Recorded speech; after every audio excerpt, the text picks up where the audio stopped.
Benghazi terrorist attack that left 4 Americans dead is now actually being identified as one of the phony scandals.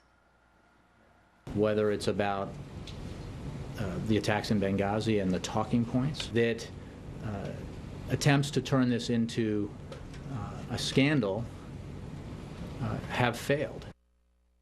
Really? Yeah, so what does that mean for the investigation and the families still seeking justice? Fox News contributor Michelle Malkin joins us now. Hi, Michelle.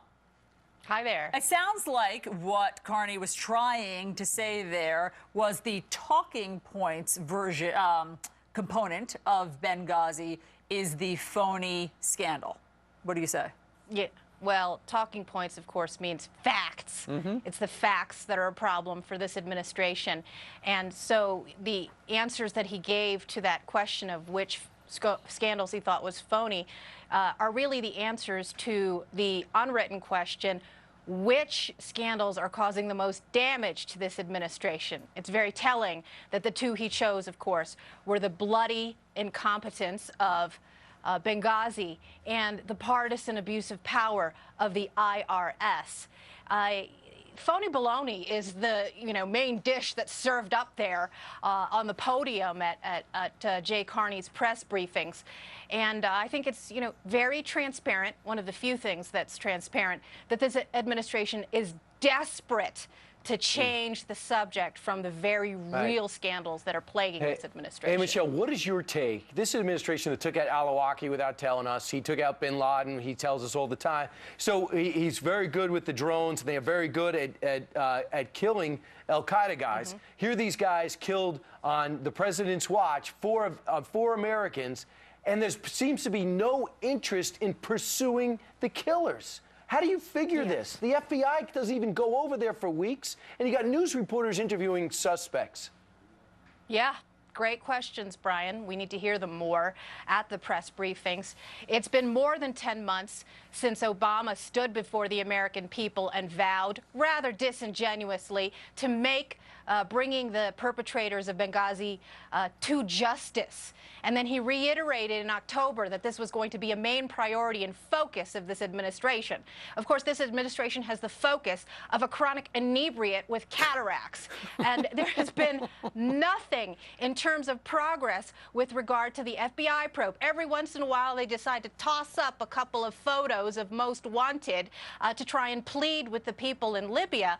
I think the subtext of this is what's going on behind the scenes diplomatically with Libya. We already know that there was a lot of funny business that went on with the Lockerbie bomber and his so-called compassionate release that enraged all of the families of the Lockerbie bombing victims. I think the American people need to start asking these questions. You know what? And because mainstream media are compliant to whatever the White House wants, you'll hear about the real scandals here, but you'll hardly hear about them anywhere else. Meanwhile, there's something else.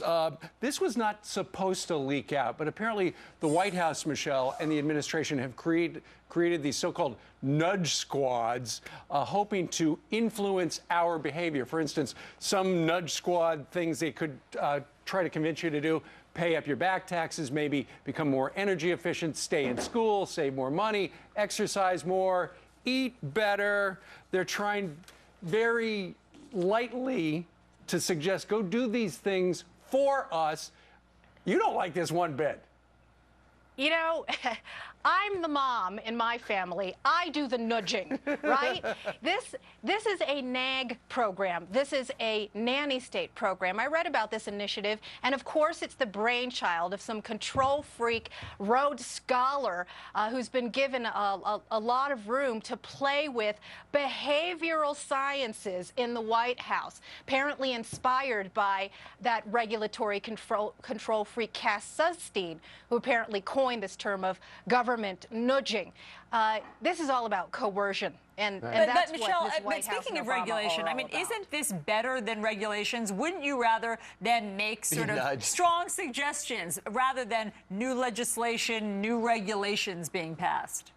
Well, to quote a former official of the Obama administration, what difference does it make? Right. What is the distinction between polite nudging with the force of government behind it and the theft of our tax dollars to subsidize the it? law's Hey, the law. Michelle, one quick question for you. Where do you stand on the Republican infighting? A lot of people, like Dr. Sabato, say this is great, this is healthy because it's about issues.